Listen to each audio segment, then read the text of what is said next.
You're never gonna see this on any mainstream news. This ain't what you want, this is what you need. Ain't never forget. Yeah, they made us slaves, hung our kids from trees. I never forget. Nooses on our neck, whipped us till we bleed. And they gotta get it. Hey man, call it Galatians 3:13. Woo. You're now tuned in to Precept Upon Precept. Crew so strange. Look at how low they hang. Oh man, took out the chains. So when the wind blow, we just swing. Much oppression, never killer. Breaking dreams and it's bitter. Ready, set, pull a trigger. Send a postcard, pick a nigga. Damn, we want justice. Israel United in Christ. We are not a hate group. We are not affiliated with any other Israelite group. Israel United in Christ is a non-violent Bible-based movement. We do not advocate or condone any acts of violence against any race, ethnicity, or gender. We advise that if anyone hears or knows of any plots to cause harm to anyone or to break the laws of the land, you must contact the proper authorities to bring awareness to any possible threat as stated in Leviticus chapter 5 and verse 1.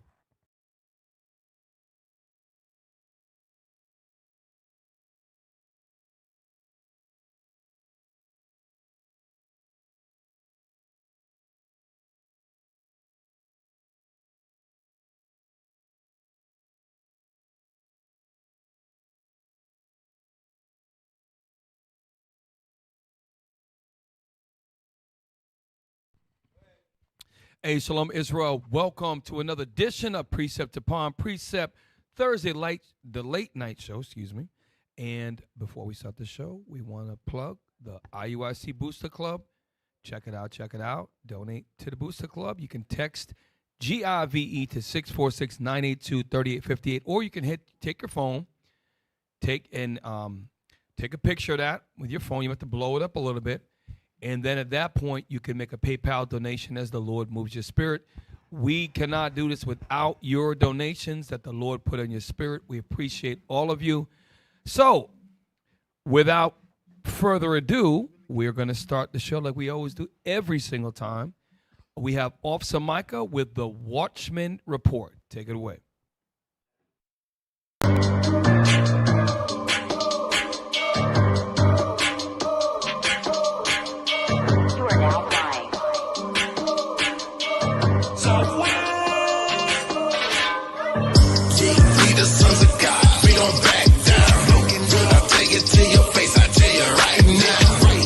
Hey, Shalom Israel, Most High in Christ. Bless. Good evening to you all. Lord, where everybody's doing well. A lot going on in the news, so let's not waste any time. Let's get to it. All right. Y'all pay attention, especially you, Levi. Federal judge bars Trump from implementing proof of citizenship requirement to vote. Scroll up. He really said he gonna be the what? How many years he got? He got 4 years. He been in what, one? So he's trying to secure his seat for the next presidency, pretty much. He's playing a long game. He's trying to tamper with the voting already. He said Trump 2028, baby. He said he gonna be the first. He's taking a book out of Putin's book. He said, look, I'm going to be the only president. Next article. Let's see if it stopped there. All right, this was tragic. Venezuela earthquakes. Live update, at least 188 dead and over 1,500 injured after powerful twin tremors. And they still looking for our people right now. A lot of our people are jacked up over there. And let's pray for our people's safety, you know. Next article. All right, here it is. Supreme Court allows Trump to remove protections from thousands of Haitian and Syrian immigrants. So we already know who he's trying to remove the protection from. It's from Levi. I'm telling you, his dude is causing all kinds of trouble. Next article. Supreme Court allows immigration officials to turn away asylum seekers at the border.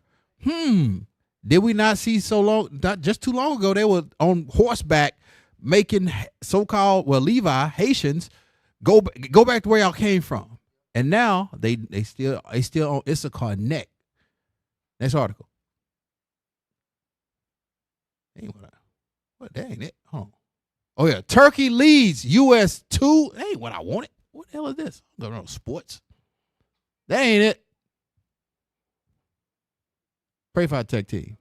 And this concludes the Watchman Report.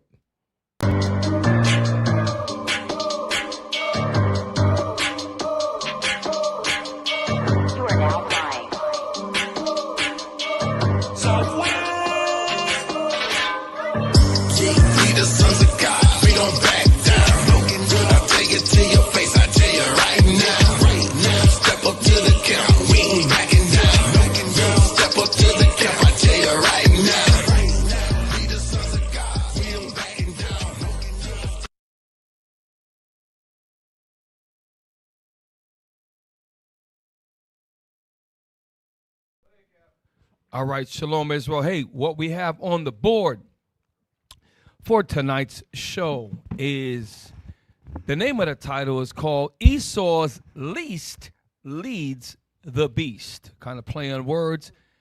And I see Officer Michael put together a nice still image, maybe with a video as well. So why don't you break this down, because there's a lot going on in this picture.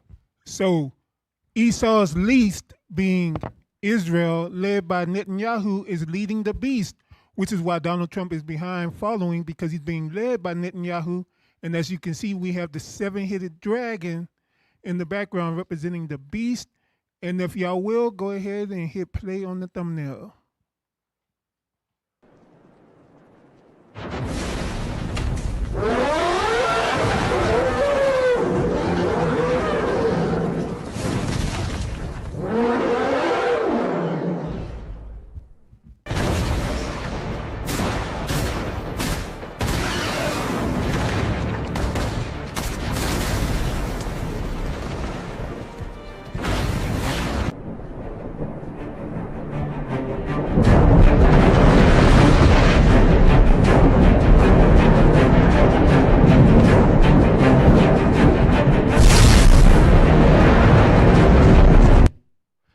Okay, all praise to the Most High. So we have some good mini movie animation going on, and guess what? It's only going to get better and better and better.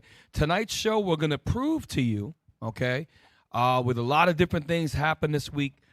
We have probably too much information, but nonetheless, let's start off first with, can I get a map of the Strait of Hormuz? I gave you all the information.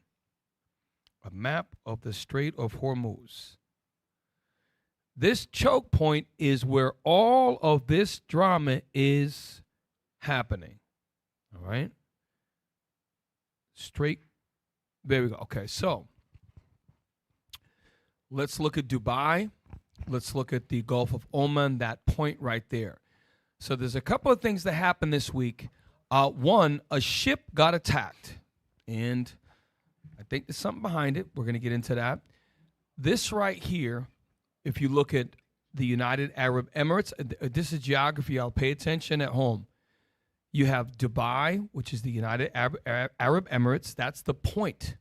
That's why the U.S. has so much business with them, because that's one side of the strait. Then they have Qatar, the orange country that sticks up like a finger.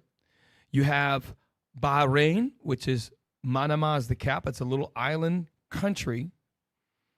Of course, you have Saudi Arabia. And then you have Kuwait. Those are the countries of the GCC. That's what Professor Chi was talking about. That's all desert where they depend on desalination to take salt water to make a drinking water, as well as they import the majority of their food. Guess where they import it from? Sometimes it could come from Saudi Arabia, the Red Sea. Most of it comes through that strait. Now, I don't want George Galloway. This is going to be good. Let's start first with, let's look at the character of, get me number 2. If you think that Netanyahu, Benjamin Netanyahu, the prime minister of Israel, is the only one that thinks about Greater Israel Project and how destroying Palestinian Arabs is nothing wrong with it, let's look at an average Jewish citizen. He's an Israeli. Watch this short video. Number 2. and take a good look at the airplane that's on that runway. Jonathan Pollard, a convicted traitor to the United States. He was an American citizen. He was working for the U.S. security establishment. He sold secrets to Israel. So here he is in a recent interview where he says that if the United States threatens a ceasefire on Israel and forces them to accept a ceasefire, they should consider nuking the United States of America. And he's saying this because he's asserting essentially that the United States is not doing enough for Israel. He wants more, is what he's saying. And because of it, here he is actually suggesting that Israel should threaten the United States with dropping nukes. I was criticized very heavily for opposing the ceasefire, the American imposed ceasefire in Lebanon. I was told by certain people in the government, look, we didn't have choice because we were being threatened with a complete cutoff of arms.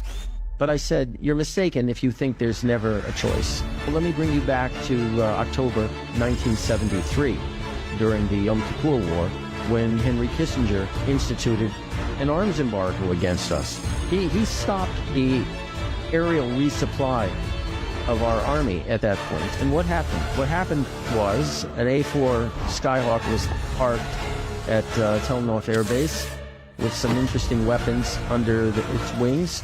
And we told the Americans, take your eye in the sky and take a good look at the airplane that's on that runway. And the next day, the airlift started.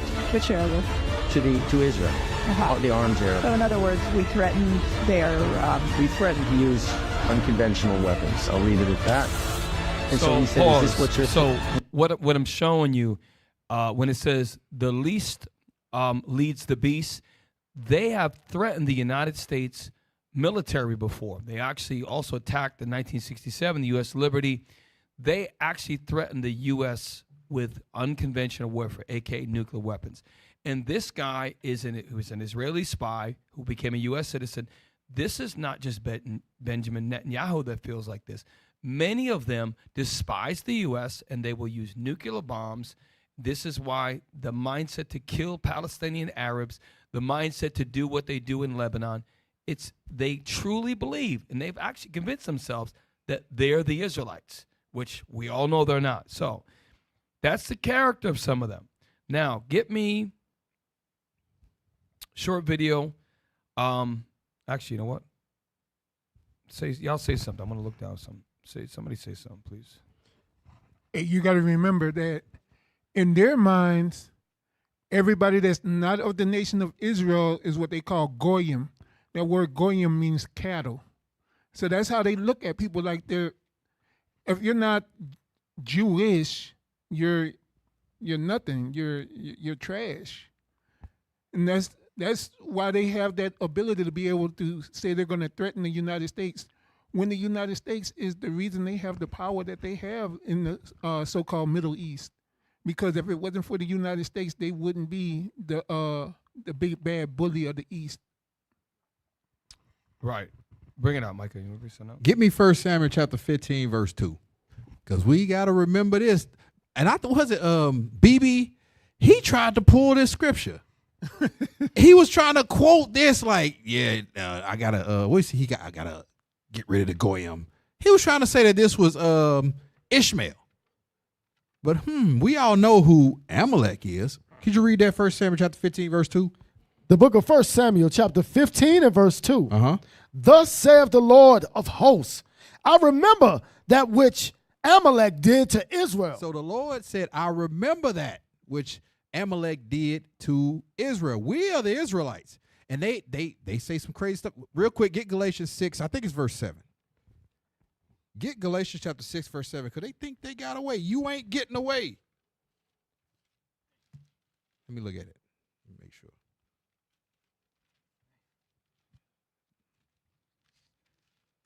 Yeah, that's it. Yeah, get that. The book of Galatians chapter 6 and verse 7. Come on.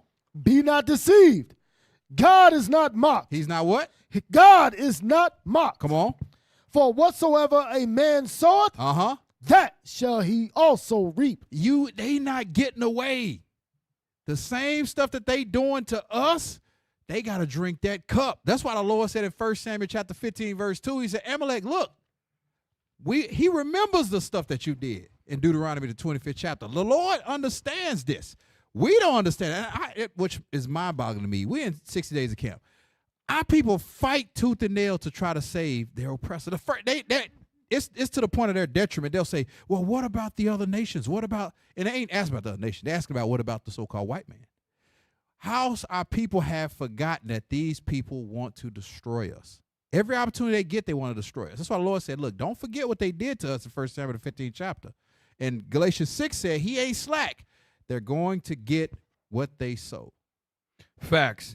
Get me number 3, Tucker Carlson. So it says the least of the flock, U.S. has to make a choice. Now, I want us to think about in perspective of numbers. So the Israelis have, I want to say, is it 6 or 10 million Jewish people that live in Israel. So I forget the exact number. And the greater Arab population around that, or the greater Muslim population, is over 1 billion. And the United States population is 360 million. So let's just think about that. Really put that in perspective. Watch what this is Tucker Carlson. Watch what he says. How did this tiny country convince the world's great superpower with the greatest military in history to do its bidding in a way that was going to hurt it?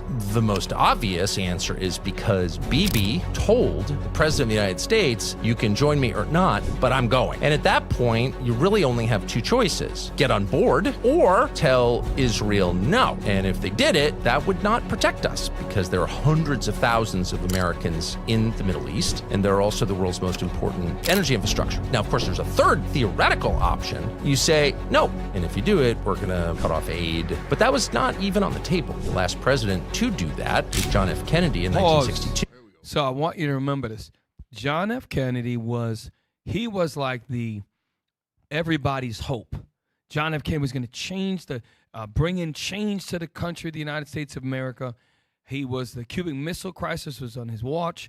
He was going to stand up to the Russians. He was going to make, in the white man's mind, America great. And when he stood up and put America's interests before the Israelis, that's why he was killed. Now, get me it's a similar one. Give me the one about Charlie Kirk. It is number, let me get number 8, Steve Bannon. So Charlie Kirk, like John F. Kennedy at the time, was a very young man to be a president. Charlie Kirk, I think, was in his early 30s. Charlie Kirk was going to become another John F. Kennedy. That's why they killed him too. Because Charlie Kirk, now I'm not defending Charlie Kirk. What I'm saying is that anybody that goes, whether you're Caucasian, you go against what the Israelis, they're going to come for you. That's why J.D. Vance, I got an article about J.D. Vance as well. J.D. Vance is starting to try to stand up and say things that is going to either ruin his political career or they're going to come for him. Player number 8.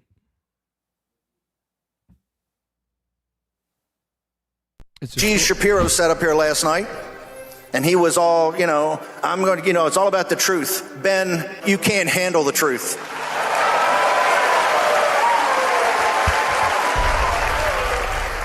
What is Greater Israel? It's not about Israel itself. It's about an expansionist Israel, an imperial Israel that Netanyahu and that crowd have thought up. And the Israel First crowd is Ben Shapiro, Tel Aviv Mark Levin, and many others that want to put that ahead of America's interests. Charlie Kirk fought that. You know where Charlie Kirk fought it? In the White House. I know, because I was there.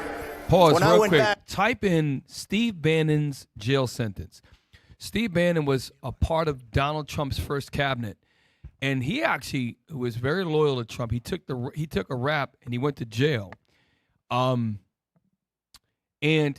he saw Charlie Kirk at an administrative level begin to challenge the policies in the White House, whether it be Congress, the Senate, House of Representatives, or even the executive branch, to the president. And once they began to see that and how he had a lot of influence about bringing Democrats and Republicans together on common ground at colleges, they couldn't have that. Changing the mind of the people. And actually, by killing him, they hurt themselves. Play that. It says, Steve, I give you some time. Okay, it was less than 6 months. Read that. This is about that same guy that's giving a speech. He went to jail. Let's see what he went to jail for. Steve Bannon completed a 4-month prison sentence for contempt of Congress at the Federal Correctional Institute in Danbury, Connecticut. I know right where that's at. Read on. He surrendered on July 1st, 2024, and was released on October 29th, 2024, after accruing credits under the First Step Act. Contempt of Congress conviction.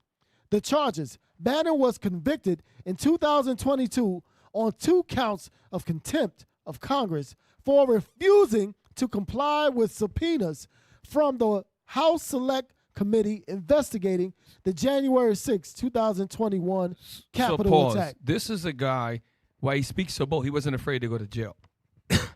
And just keep that in mind.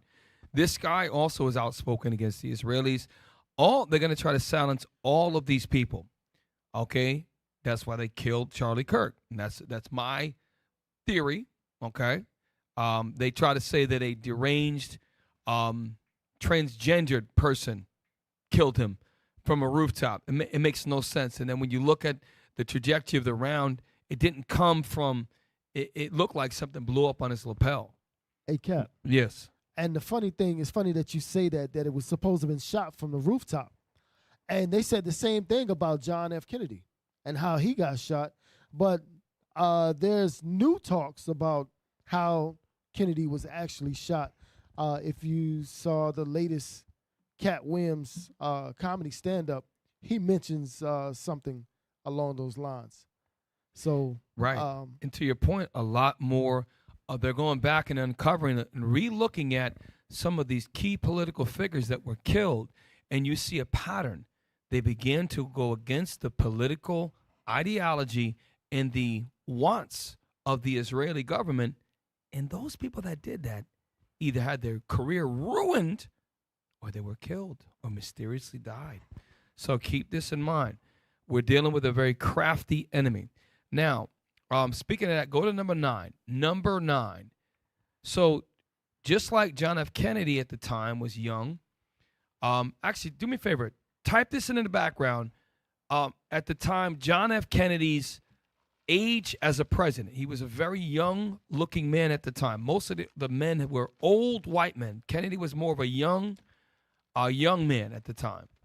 This, again, goes back to Charlie Kirk, goes back to a lot of these other young Republicans and some Democrats that are challenging the ideology of the least of the flock, meaning Israel leading America and us as American citizens, Esau, saying that America's values and priorities take a back seat. Play that.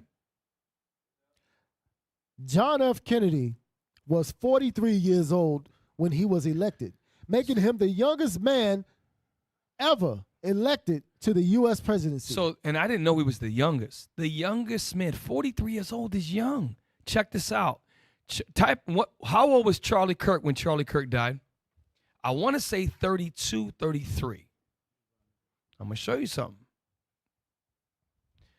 I know early 30s for sure. Let's see. Wow, 31. Charlie Kirk, yes, he's Esau, but he was very quick and sharp with his words. If they let him live, Charlie Kirk would have been the next, he would have ran for president, and maybe would have took him in 10 years, 8 years, whatever. He would have been the next JFK. And young people were starting to get behind it. That's why they had to take him out. Now, some of the things he says went against the Israeli dogma, the Israeli agenda that the, what is it the hell they call, AIPAC, which controls 94% of the Congress. That narrative that AIPAC wants them to say, he went against that. And he was not a Democrat. He was not a liberal. He was a right-wing conservative Republican. And that, they couldn't have that. So play that. Israel an ally of the United States? No. Do you say Israel is not an ally? That is not an opinion that people hear a lot. Why is that? They have been constantly pushing America toward more aggressive policies. Toward Pause getting real quick. Let's just look. Dave Smith is Jewish. So is Dave Smith anti-Semitic? Is Dave Smith, who is, well, by the way, we also know that we as the Israelites, we're Shemitic. He is, I don't know, he looks like he's Iranian, possibly Arabs are Shemitic. Okay, we know that the white man is Shemitic. So, but he's Jewish. So can a Jewish man being critical of the Israelis, is he labeled as anti-Semitic? Or do Jewish people get a pass? Play on. Just keep that in mind. Fights. And just like I always say, if you went out to the bar every single night with your friend, and every night your friend's trying to convince you to get into a fight, and while you're beating a lot of people up, you're also taking a lot of wounds, and you're going to jail, and you're getting in trouble, you got to stop hanging out with that friend. And so I think that you know what? I also don't believe in welfare, and they shouldn't get another dime of U.S. taxpayer money, and they should not. So Pause. What do you hear in the background? Those are not old people cheering. The younger generation is starting to, and as we go on, the younger generation is not hearing it anymore. This is why we're living in the last days. This whole thing is about to go. We may see it in our lifetime. We may see it go down in our lifetime. What have the Iranians done for the Arab world or the Muslim world? They've given them something. They've given a glimmer of hope. Why? The Iranians are the only ones that in their 14-point peace deal have Lebanon. You have to stop bombing Lebanon in order for this deal to go through. Why didn't Saudi Arabia say something? They're powerful. They're rich. Why didn't Iraq do something? Why didn't Oman, United Arab? Nobody did that. Iran is going to be the unifying factor that gathers all the Arabs together on the same page. Right. We're seeing it right now. Now, keep in mind, the least of the flock they're not going down without a fight. So all the talk you see of peace deal, get me the last thing, number 15. Number 15. So there was a ship, I said earlier, that was attacked. There was and guess what? Somebody called it with last week's show. Don't be surprised if there's a ship that gets attacked. So let's see if Iran actually attacked the ship, because that's what they say. Iran must have did it, right? Not George Galloway. It's an article. Let me see. I'm sorry. You're right. 14, not 15. My apologies. It is an article, and I put down, sounds like a false flag, planned attack from guess who. So let's read the article. We have a lot more to go. Routers, UN halts escort of ships through Hormuz after vessel comes under attack. What's today's date? June 25th, 2026. Okay, so this is from today. So less than a week after the peace deal, everything that was trying to get accomplished. So the memorandum, it's called the memorandum of understanding, right? Play on, read on.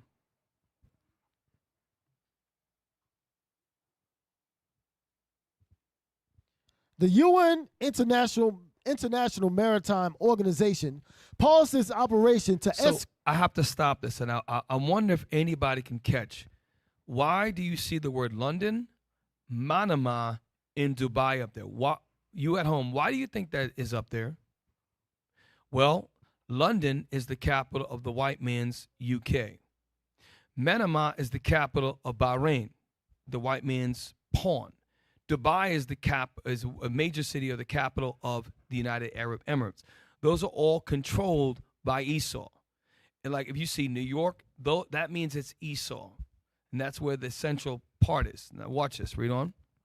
The UN International Maritime Organization paused its operation to escort ships through the Strait of Hormuz on Thursday after a vessel reported an attack. So there was a vessel that reported an attack. So I'm wondering, that report, was it a torpedo strike?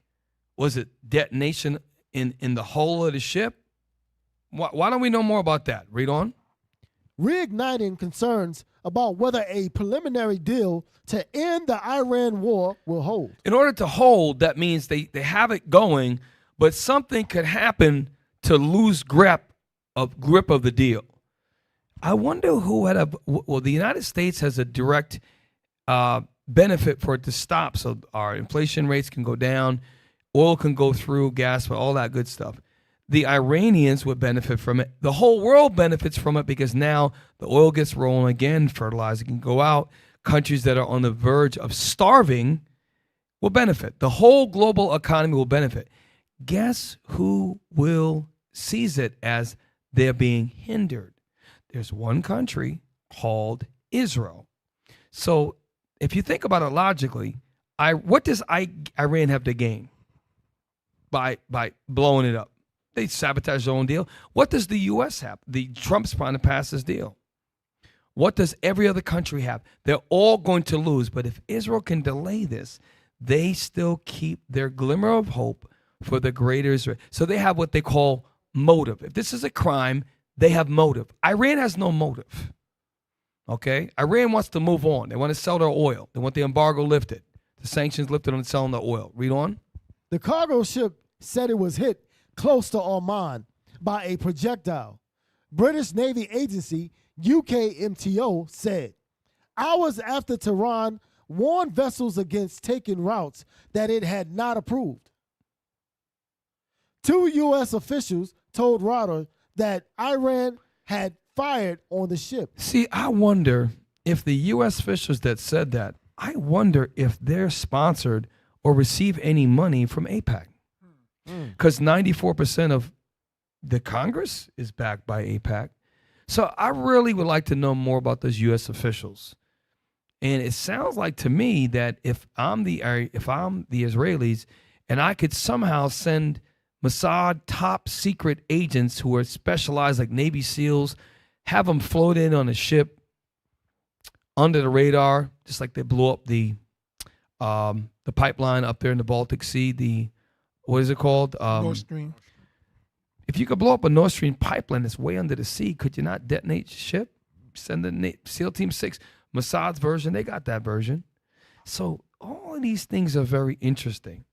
And when you know the truth and you understand who the enemy is and you understand history and you understand prophecy, if it was peace right now in the Middle East and everything got going and Israel had to stay in their place, then the prophecies would not come to pass. This is how we know it's the Israelis, and we know it's not going to stop. Read on. 2 U.S. officials told Reuters that Iran had fired on the ship, while Iran's Persian Gulf Strait Authority, which Tehran established to manage requests for ships to travel through the strait, said vessels outside routes it has set will not be guaranteed safe passage. Right. It didn't say that they blowed them up. They said, listen, you got to follow this line of path and this around this part of the sea lane, and then we'll make sure you're okay. Well, if you go outside that, now the Israelis coordinate that and they have radar and they have that, then they can say, if Iran can't protect them and they're outside it, we attack them, it'll look just like the Iranians did it. They don't even have to admit it, but it'll guilt by default. These Israelis are very wise. They're very wise in the way they do evil. Play on. Consequences arising from passage through unauthorized routes shall be the responsibility of the owner, operator, and vessel commander, the Iranian authority said. 4 sources identified the ships as the Singapore-flagged Ever Lovely. Stop. I want you to type in the country of Singapore. Singapore, a lot of dumb Esau actually thinks Singapore is a Chinese city. Singapore is an actual country of its own.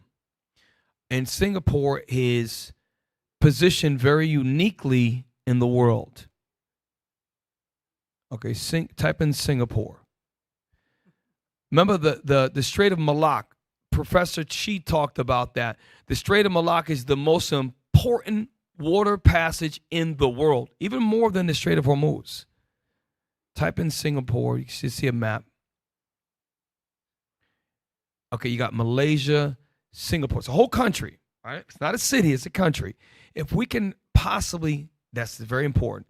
You got Malaysia, you got the South China Sea, the Singapore Strait, but there's a place called the Strait of Malacca. Can we back out a little bit? This is very important.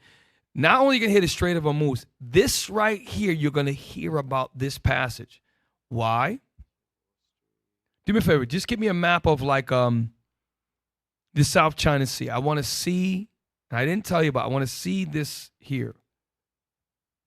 When you see what we're going to bring out, this is very important because really what they want to do to hurt China, they want to stop this. Yes, let me see that map.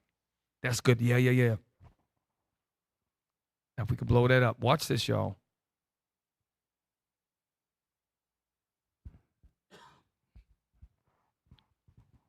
Okay, I mean, what the hell's taking so long? All right, so stop. Go. Let me see. All right, and this is important.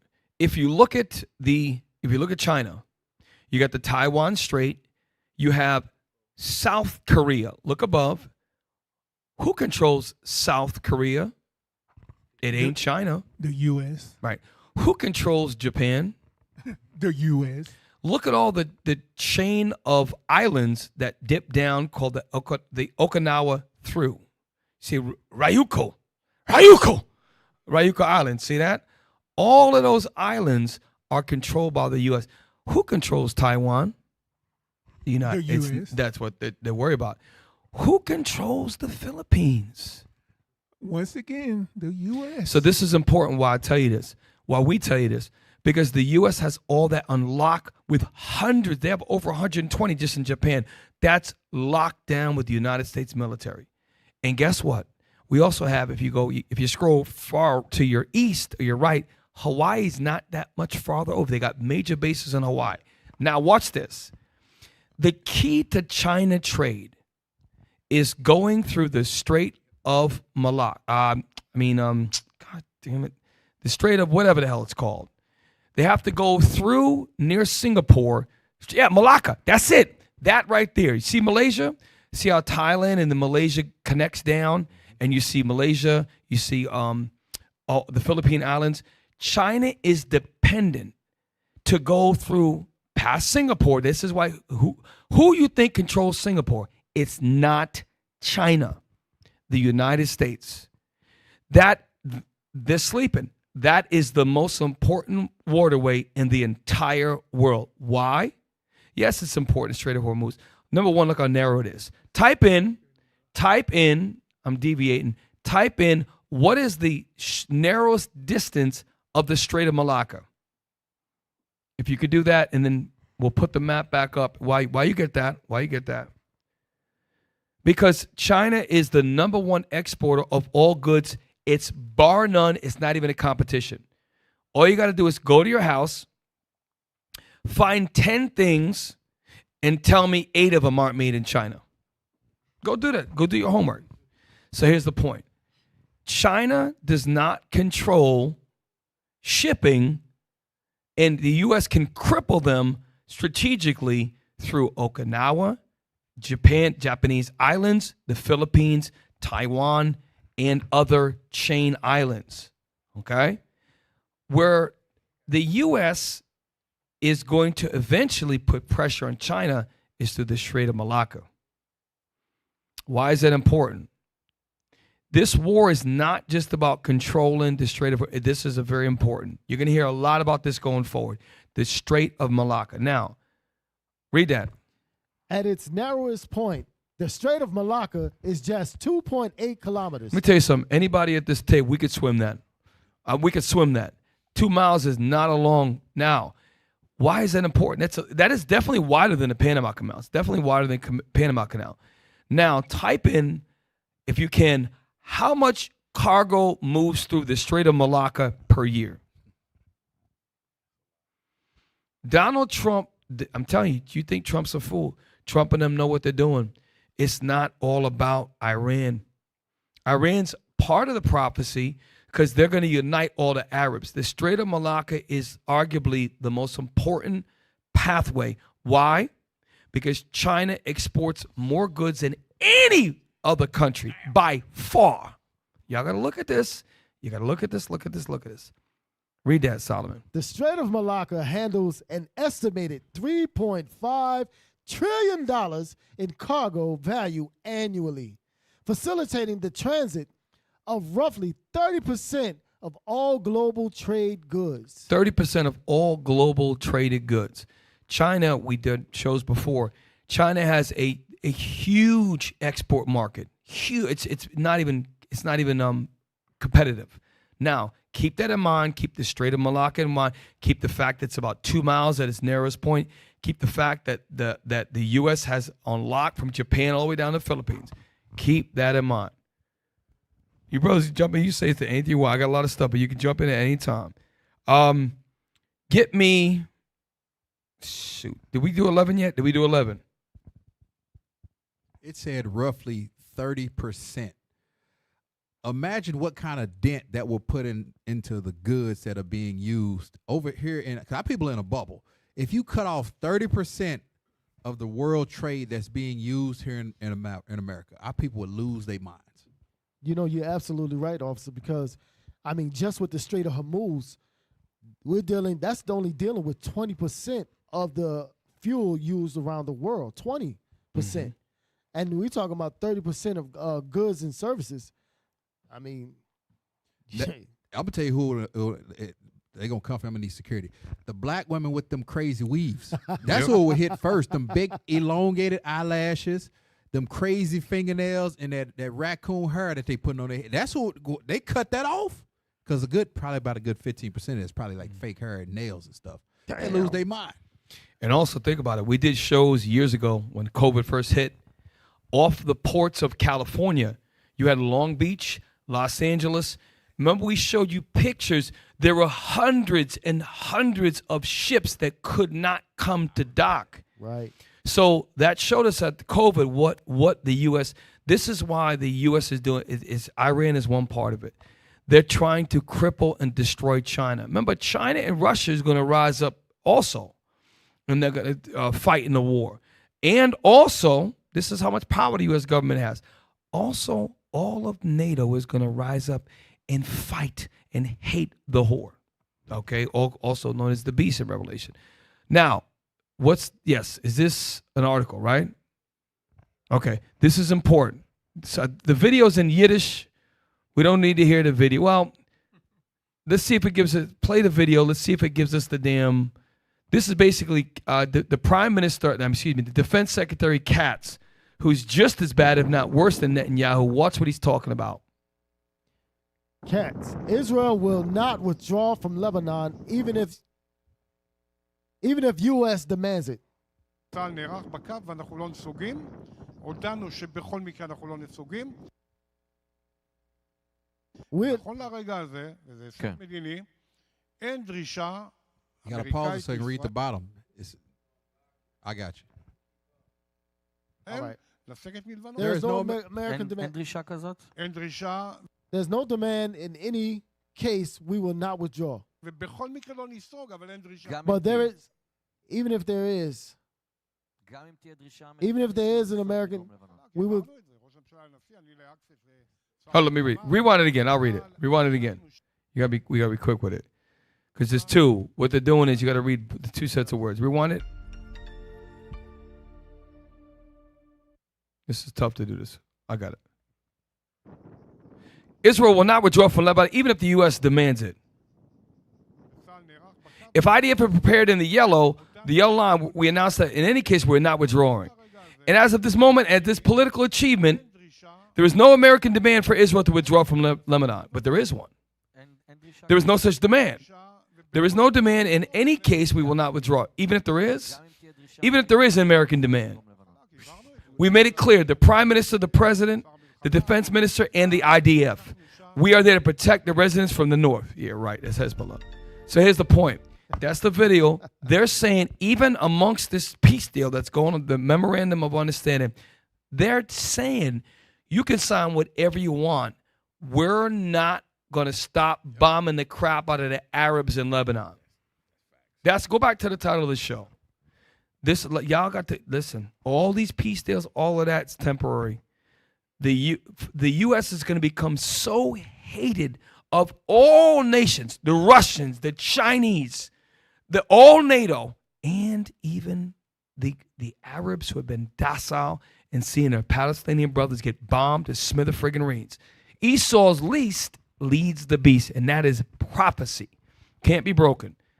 Go back to the article. Yeah, he said it. It was fast. He said, even if there is something saying that we shouldn't do this, we're going to do it anyway, like we said last show. That memorandum of understanding, it went to BB's spam mail, junk, because he didn't read it. Yep. He didn't. He like, okay, whatever. I heard what they talking about, but just send me my missiles so I can keep bombing these ships as they coming in here. Do me a favor. Get me number 1, and then we're going to jump to number 4. I'm not going to get to everything. I want to get everything, but number 1. So this is on Alistair Crook. This is guys on, I think this is on Judge, and he's given a perspective that Hezbollah, which is in Lebanon, is not getting defeated. They're actually handling the Israelis very decisively. Play that short video. Who's winning in Lebanon? It's very clear. I mean, Hezbollah is crushing the IDF. Pause real quick. This guy is, can you do me a favor? Can you type in, I really need you to do this. I'm sorry. I want you to type in Alistair Crook, ALASTAIRCROOKE, Alistair Crook. So this is a Caucasian man. Let's see a little bit about his background, because why would he lie? Why would he lie? And this is not an Arab guy saying this, so we can't say this is a Alistair Crook. You can't say his bias. Let me spell it again. ALA Stair STAIR Crook. CROOKE. I should just send it to you. Maybe I need to type in and just send it to him. That ain't, come on, man. There he is. Let's learn a little bit about Alistair Crook. Is he a Arab? Let me see. Read it. Alistair Warren Crook, born June 30th, 1949, is a former British diplomat and is the founder and director of the Beirut-based Conflicts Forum, an organization that advocates for engagement between political Islam and the West. Previously, he was a ranking figure in both British intelligence and European Union. So British intelligence is called the MI6. You hear about the MI6, you hear about the Mossad, and you hear about the CIA. This guy is a top secret security clearance. He's a top guy, and he works around politics with Islam and relations. So he's a Caucasian, born in 1949, right? Born in Ireland, right? Let's see what it says about him real quick. Cook was he grew up in Rhodesia. Let's see if it says where his he was in. Oh wait, hold up. He was in a Special Air Reserve Regiment. Interesting. That's probably how he went. Let's go down to where it says early life. I want to see.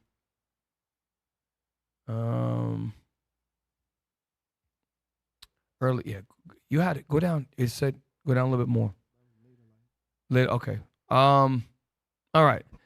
So you get a picture who this guy is. Go back to the video. Alistair Crook was a MI6 agent, served in a special air unit, right? He's probably an officer, most likely. And he had top clearance. And so he's like a British CIA agent, right? Like SAS. Now watch what he says about Hezbollah and the fight with IDF. Because who's winning in Lebanon? It's very clear. I mean, Hezbollah is crushing the IDF. The reservists of the IDF won't fight in Lebanon. That's why you're seeing so many commanders from the professional army, senior commanders, being killed, like that lieutenant colonel in the tank near Beaufort Castle. Because the ordinary people say, we're not going to go into Lebanon. It's too dangerous. The Hezbollah will kill us. And with their drones and things, they are. So keep that in mind. Get number 4, right? Go to number 4. So what the Israelis are doing behind the scenes, right? They're trying to create this Zionist state where the Greater Israel Project, so they can control the Middle East and live their lives in peace as, quote unquote, the Jews, right? But what they're doing is, if you notice, they don't care about the U.S. The U.S. is a predominantly so-called Christian country. They don't care about the U.S. Christians or the worldwide Christians because they're bombing Lebanese Christian churches. And they don't care about the Arabs. So it's just interesting. Play that. Or is it a read or is it play? Play it. What is the Islamic view of Jesus? They're actually quite fond of him.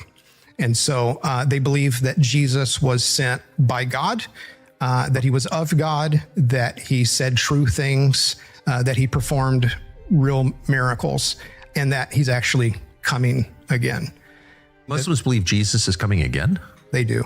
Some of the opposition to the Zionist project in Great Britain in the 1940s was on account of the Muslim authorities having taken such good care of our Christian sites.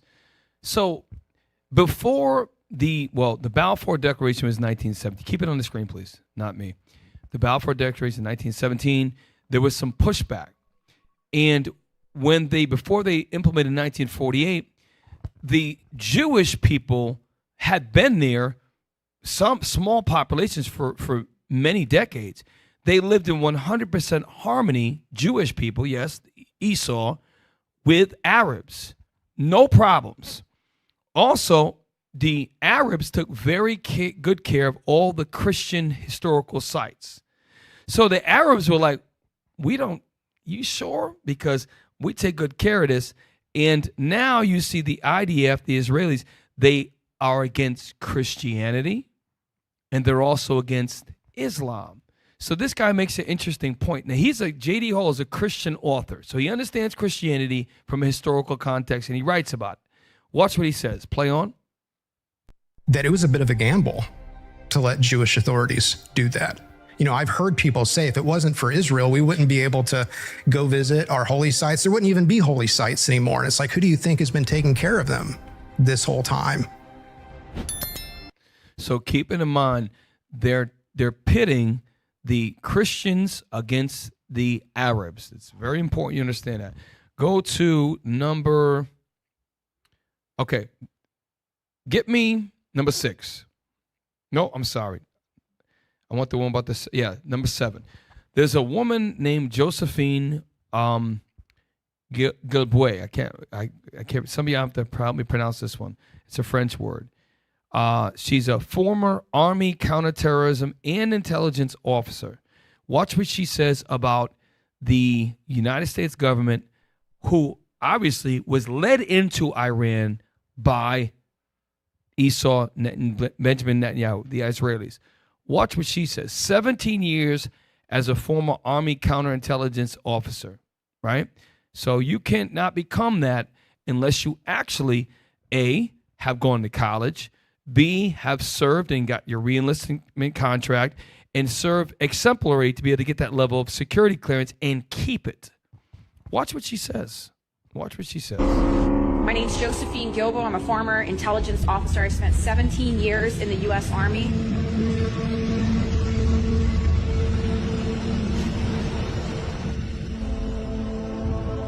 A modern Tomahawk missile is equipped with onboard cameras. Satellite imagery is constantly collected by several intelligence agencies, several countries, in real time. Pause. What she's saying, I had to watch this twice. The Tomahawk missiles, in order to provide real-time data, y'all, they're watching through the cameras on that missile that's moving at whatever Mach speed. They're gathering information. They know the targets through satellite, what the general vicinity where they're going to strike point. They understand that. She's saying she understands. How does she know that? Because she had top clearance. I never knew that there was friggin' damn cameras on a Tomahawk missile. Most of us didn't know that. Why would she go against her government and say these things? Because she knows. She was in the room. She planned it. She understands the checks and balances. Watch what she says. Your school was surrounded by colorful children painting flower, bright colored murals, and it was, without a doubt, a school if you looked at it through satellite imagery. At 10 a.m., Israel, along with the United States, began attacking Iran. Pause. Put up the thumbnail of the show. The reason why we're in this war, the U.S. meaning is in this war, is because if they did not go and preemptive, Netanyahu was going to strike first, and it would have put everybody in the U.S. in danger. Trump had no choice. He had to follow. He had to do that. Esau'S leads this beast. It's the truth. She just said Israel attacked, and then the U.S. did. This is why the U.S. is in the war right now. Finish that with the 17-year-old Army officer. By 10:20, the staff at Minab School began evacuating the children. Strike one. Hit the school. The kids moved to the prayer room. Strike two. Hit the prayer room. 163 kids dead. Multiple sources, including intelligence reports, regional sources, and U.S. officials are required to confirm a target for the U.S. Navy and military operations to ensure accuracy and reduce errors. This is how it works. We just bombed a school knowing it was a school. Who are the terrorists? Who are the bad guys in this story? This is the story of our timeline. Okay, you can stop. Why do I bring this up? You might say, well, why do I bring it? Because it doesn't matter if someone that did 17 years as an Army counterintelligence and intelligence, counterterrorism and intelligence officer, it doesn't matter what she says. It doesn't matter how many more Charlie Kirk dies. It doesn't matter if, we're going to go into it next, how many 4-star generals you fire. It doesn't matter how many people, when Joe Kent stood up and resigned, that don't mean nothing. God is hardening the heart of Benjamin Netanyahu like he did the Pharaoh. And there's nothing anybody in the world can do to stop it. Because how else is America? Get me Isaiah 14. How else is this going to happen? Right now, every nation fears the United States of America. They fear the military. They fear the threat of getting an embargo or a sanction on their trade or their commerce. Isaiah says, I want the part that says, is this the man that did weaketh nations? This is the book of Isaiah, chapter 14 and verse 16. Listen to this.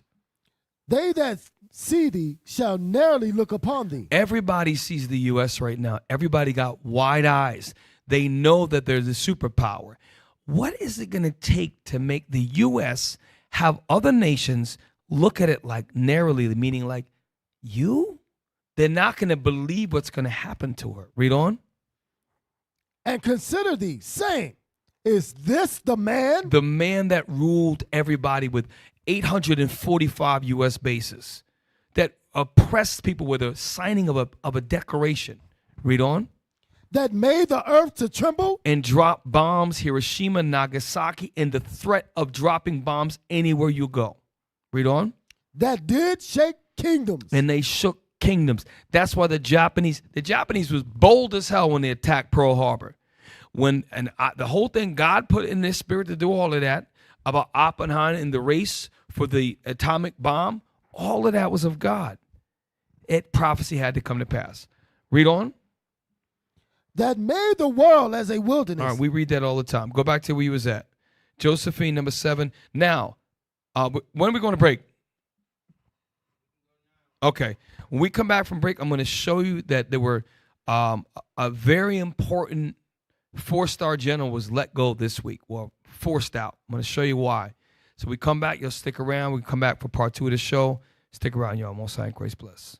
Hey, Shalom Israel. Most High and Christ bless. Why do you subscribe? IUIC New Orleans, subscribe. Go to our YouTube page. Help us to grow. Comment, like, share. What's going on? Make it happen.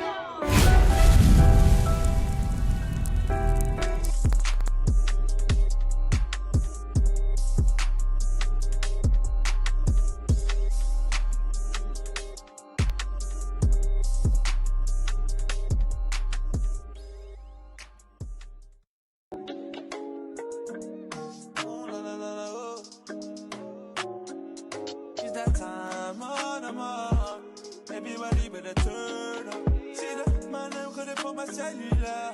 Tell them I just hold on. So bright you can hide up. So bright you like that, just kind of like garment fresh. Yeah, ready for combat. Amalek won't smoke until they catch a contact. Ashkelon go detonate where the bombs at. Prophesy about war until we lay a town flat. Blasphemy by the synagogue of Satan. Rock the bell for your declaration. 80 are paying for their anti-defamation. Prophecies ignited, that's a detonation. Get your brains blown like a head gasket. Nukes turn you dads into ash, you bastards.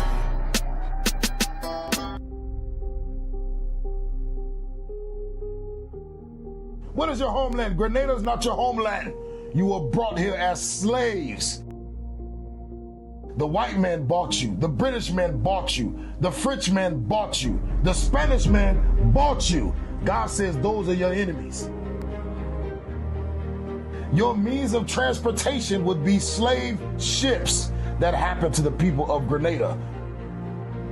It happened to you Grenadians. Therefore, you are the children of Israel. Jesus Christ had white and woolly hair. You brothers of Grenada, you have woolly hair. You are made in the image of God. You are made in the image of Jesus Christ. Jesus Christ is a black man.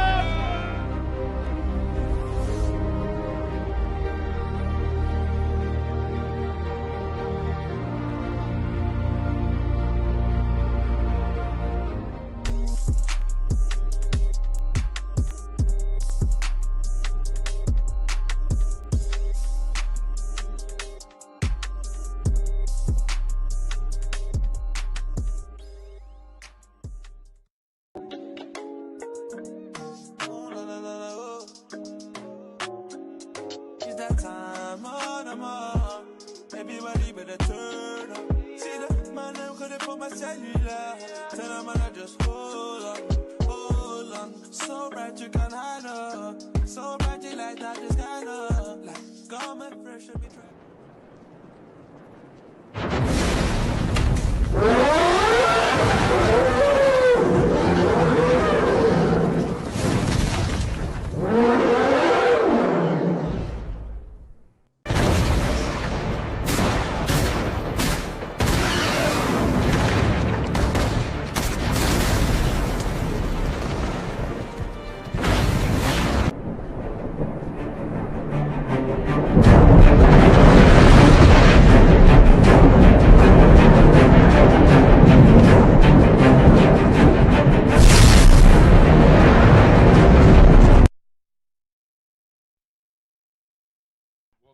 Yo, welcome back.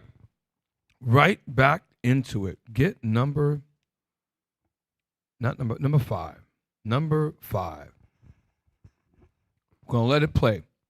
Top talent from the United States military. Yet another 4-star general has announced his sudden and shocking resignation effective early July. 4-star General Chris Donahue, who serves as the Army commander in Europe and Africa, has announced that he will relinquish command on July 2nd. This as Donald Trump and Pete Hegseth have worked to destroy the reputation and capabilities of the United States military. General Chris Donahue was a beloved 4-star general. He was a beloved commander known for rising up the ranks and earning the respect of everyone, and he will now be forced out by Donald Trump and Hegseth. At the same time, Donald Trump and Hegseth have done generational damage to the United States military. I want to talk briefly about General Donahue.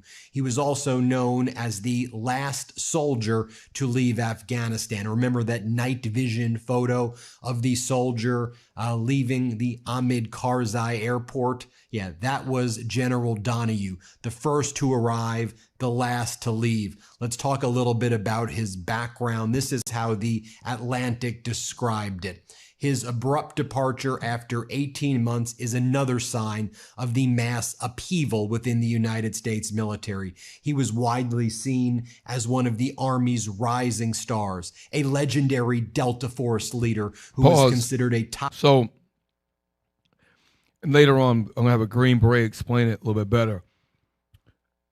If for you to become a 4-star general, a 1-star general is very impressive. This guy was a Delta Force leader, meaning he was the brass, he was an officer that led the most elite, arguably the most elite force in not just the Army, the whole military. Delta Force is I heard one Army Ranger said they're like ninjas. That's how trained they are. He was a commander of the most elite unit of in the Army, Delta Force. Y'all look it up. Look how they train there when it comes to CQB, close quarter. I forget what it's called. Close quarter combat in urban terrains. Nobody's better. Their Delta is who kidnapped Maduro. Now, and they obviously did their job because he came back alive. So I want you to think about that. And the guy that told him to step down was Pete Hegseth, right? Keep that in mind. Read on. Candidate for Army Chief of Staff or even Chairman of the Joint Chiefs of Staff, having distinguished himself in wars for the past 2 decades.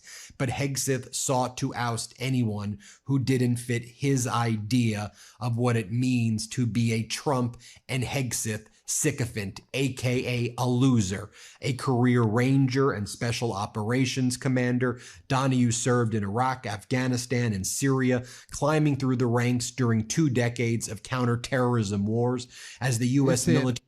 It said he was a career ranger and special operations. Bring it out. I'll tell you something about the Rangers. Them dudes, they like, they got regular Army. They'll score like I know they'll run a regular Army will probably run 1 mile in about 8 minutes. Rangers average, some of these guys run 1 mile in roughly about 5, close to 6 minutes. These dudes are not average. I'm telling you straight. Yeah, we know the Lord got them where they at right now, but it said he would a career ranger, and it's hard to do. You are maintaining a low 5, high 6 mile run, so you average at about a 12-minute 2 mile. And they said he did that for a career. Regardless how old you get, them Rangers, they hold that physical fitness standard. They don't deviate from that. And not only that, the physical fitness, to become a 4-star general, that is not the enlisted.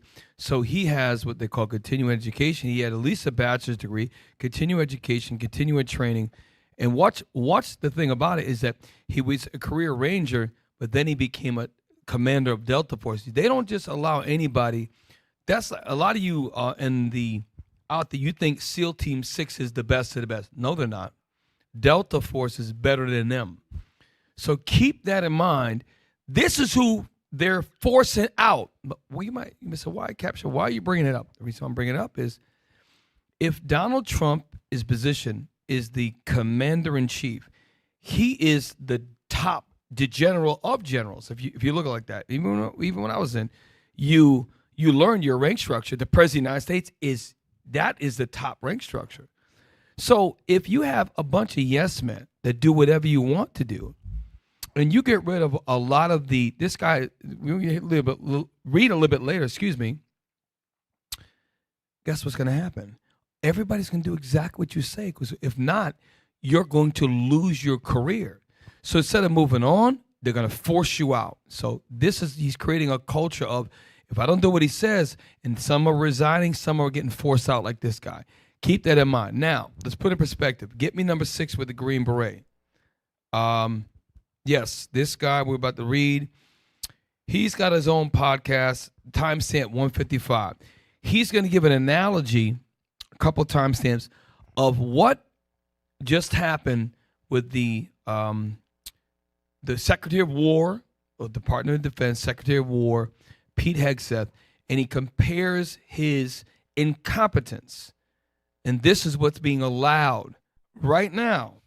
And people that are want to stand up in the U.S. military against what's going, because they're committing war crimes. And this guy basically was like, I'm not doing what you say. This is immoral. This is wrong. And a lot of times it's against the Constitution of the United States. Cap, some of them guys that are in those services, you could be brought up on charges for the stuff that, like, it goes against the Uniform Code of Military Justice. They can be brought up on charges. The people they got good sense, they're like, look, I don't care what you say. I'm not a yes man. I'm out. That's illegal. I'm not doing it. They getting out. But the ones that's going to be, yeah, we got you, whatever, they going to see that's not going to work out for them. But, and the reason why we bring it up is because this happened this week. This is not really being talked about. A 4-star general, a decorated war veteran who was the leader of the most elite force of men. And he's just and nobody's taking notice of this. It has to happen. If Trump in his he's in what, year 2? Imagine in 3 and 4, if he can whittle down the military, if everybody's going to do what he says, then guess what? When Netanyahu needs, because he's going to box him in, they're going to have to do whatever the Israelis want to fulfill prophecy. This is why when you look at this, don't be surprised. Because logically, it makes no sense. Why would you force this guy? Here's a Green Beret that he's obviously upset. He's a former Green Beret, which is also special forces. Watch what he has to say about this whole event. This is important. I like this guy. Play. Here. All right, so yes, U.S. commander quits. Not very good headline here because he actually was told to step down, which equates to being fired, of course. General Chris Donahue, commander of U.S. Army Europe and Africa, has submitted his retirement papers after reportedly clashing with Defense Secretary Pete Hegseth. That is becoming a very common story with all of these generals and admirals who are being fired. According to CBS News, Donahue, a former Delta Force commander and the last soldier to leave Afghanistan in 2021, has been viewed as a leading candidate to become the next Army Chief of Staff. So he obviously is not a piece of shit. This is one of the top performers in the entire U.S. military. I don't know if they see that that blue rifle that he's got. I think it's like on the left side of his lapel.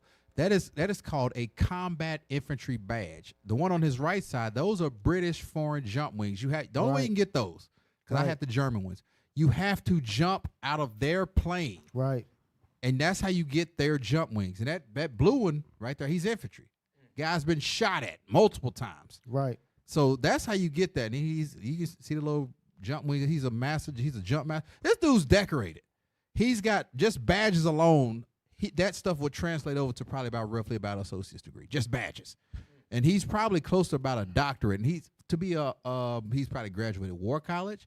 Yep. The Army Chief of Staff. Talk about that. This guy he's probably almost got about a doctorate. Yep.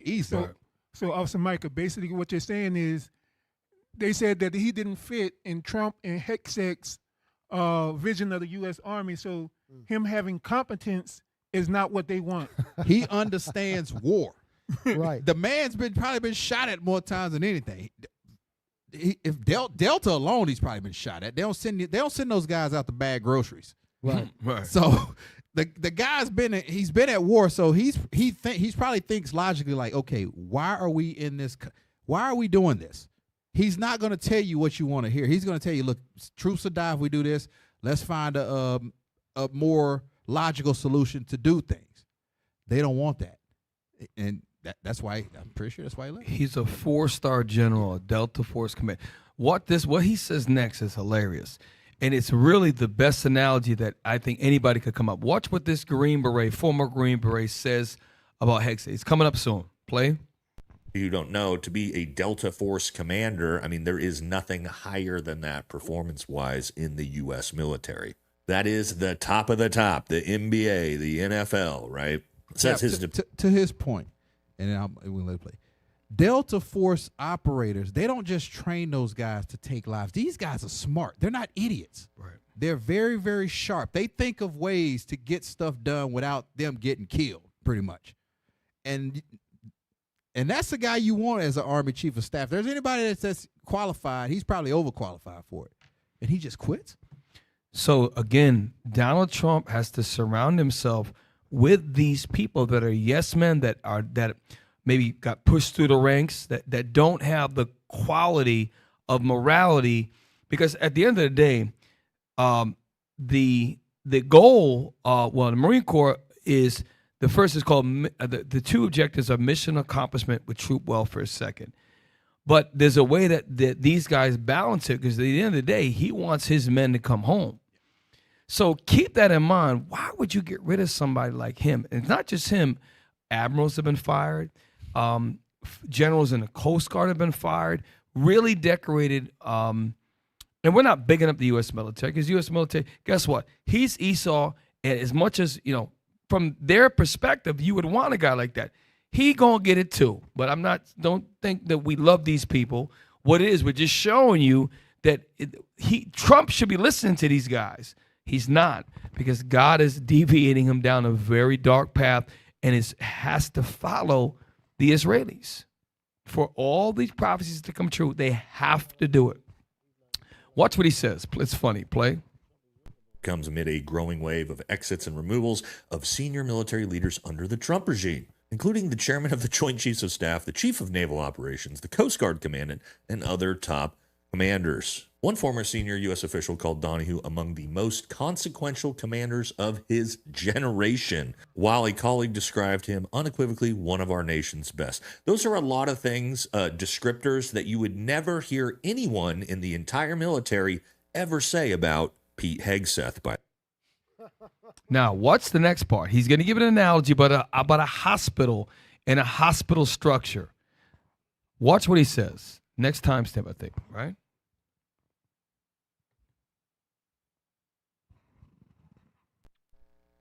Firing a Delta Force commander is absolutely bonkers. All right, now for all our civilian viewers who may not really understand how the military and all this works, I got a great analogy for you. That's the U.S. military.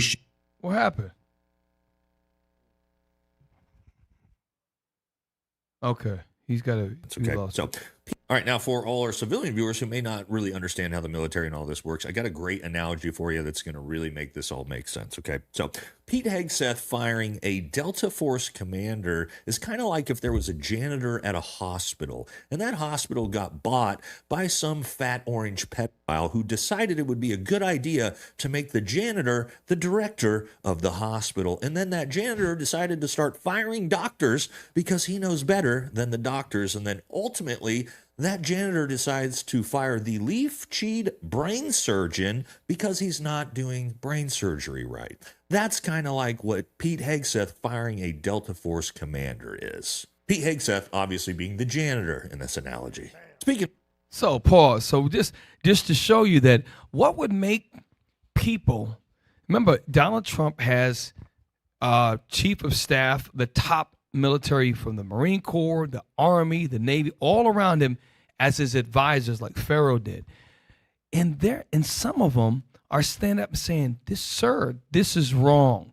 This is going to not put our country first. And the Lord has a spirit on Donald Trump to literally make moves that are so asinine and so crazy to keep on the path. 70% of the American public I saw a statistic today, disagrees with us sending money over to the Israelis. It doesn't matter if 90% disapprove. It's not going to stop. Keep that in mind. Get me the next one. Number, what I say? Steve Bannon. You know what? Go down to, we're running out of time. Get me J.D. Vance. J.D. Vance might want to be careful with his commentary if he might want to ruin his political career. It is an article from Al Jazeera. It didn't hashtag. He said it. He's like, yeah, you officers, if you're not maintaining physical fitness, I wonder if that general fell into that category of physical fitness. Right. He was Can't probably make stuff up. PT is perfect. Watch this. Watch this. This is an article about. Y'all pay attention. What you say, Officer Mike? He's on the extended scale. Yeah, he don't even look at the bottom. J.D. Vance, number 10. Article number 10.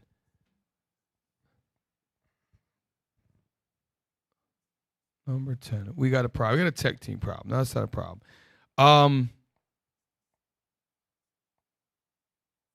Okay. All right. Number 10. Number 10. Al Jazeera. This is a article. Okay, let's read this. Al Jazeera. J.D. Vance tells Israel, you can't kill your way out of security problems. U.S. Vice President defends Iran war. MOU framing war as victory for Washington regardless of negotiation outcome. Do me a favor. Type in, somebody just, you don't have to look it up on the computer screen. When you take your phones out and type in, how old is J.D. Vance? I want you to see a pattern. He's like 41 or 44. He's very young. How old? They said 41. 41. Okay. Think about it. John F. Kennedy was the youngest president ever elected to this day. John F. Kennedy died because John F. Kennedy stood up against the Israelis. Charlie Kirk was 31 years old. Charlie Kirk was the future of politics. Charlie Kirk died at 31 years old because he challenged the Israeli first doctrine, the philosophy. J.D. Vance is 41 years old, and he is pretty vocal at times about Israel. I want you to track that. Pay attention. No, we don't wish harm on any man, but let's really think about it. He's being bold against the Israelis, and the last person that did that, Charlie Kirk, would begin to talk about it and challenge them politically, got assassinated in front of everybody during the daytime at a college campus. Read. United States Vice President J.D. Vance has been defending the Memorandum of Understanding to end the U.S.-Israeli war with Iran, responding to criticism of the deal from members of the opposing Democratic Party and Republicans alike. Mind you, remember that the Minister of Defense, Katz, said, it doesn't matter about any memorandum. We're not withdrawing from Lebanon, no matter what the U.S. says or does. Here is J.D. Vance, arguably the second most important political figure in the world, saying, basically, you can't kill your way out of this. He's criticizing heavily the Israelis. Play on, read on. But speaking during an interview with the New York Times, published on Thursday, the day after U.S. President Donald Trump and Iranian President Pezeshkian inked the MOU, Vance reserved some of his harshest criticism for Israel, whose leaders have continually pushed Washington to continue the war. Vance pointed to criticisms of the deal from Israeli officials, including far-right ministers Bezalel Smotrich and Itamar Ben-Gvir. Ben-Gvir. Ben-Gvir. That name right there, you pay attention to that name in the news. Play on. And I guess my response to them would be, what is your exact proposal? You're a country of 9 million people. I was talking about that before, so I thought it would say it's about 9 million people, right? And so 9 million people, he's really minimizing the hell out of what he believes is their power, but he don't understand how far God allows their power to go. Read on. You can't just kill your way out of solving every single national security problem that you have. What he doesn't understand is God is going to allow it to continue. Play on. Read on. He called on Israel to let negotiations play out. Showing you he has absolute no power. He speaks on behalf of the president when the president is around. They have 365 million people, the most powerful, 845 military bases, second most important a powerful man in the political world, J.D. Vance, is saying that. But the minister of the Secretary of Defense for the Israelis, Katz, says we don't care what the U.S. says, showing you that all this is being said in the media. The U.S. does not control who they go to war with. The Israelis control who the U.S. goes to war with. And they know that. Y'all got to see it. This is more proof. Read on. And to give a little bit of credit to United States of America, which I think has been an incredible partner for the Israeli government for a long time. His statement was the latest instance of the Trump administration taking an atypically harsh approach. An atypically harsh approach, at least rhetorically, Yep. towards Israel, whose ongoing occupation of and military operations in southern Lebanon have repeatedly threatened to derail a more lasting agreement to end the war with Iran. So we also read Article 14 earlier today that ship that had Singapore flags. It's interesting how that ship got attacked, and that right there could stop the memorandum of understanding. See patterns, pay attention to patterns. This is how we understand prophecy. Read on. In recent days, Trump has criticized Israel's rules of engagement. They have none.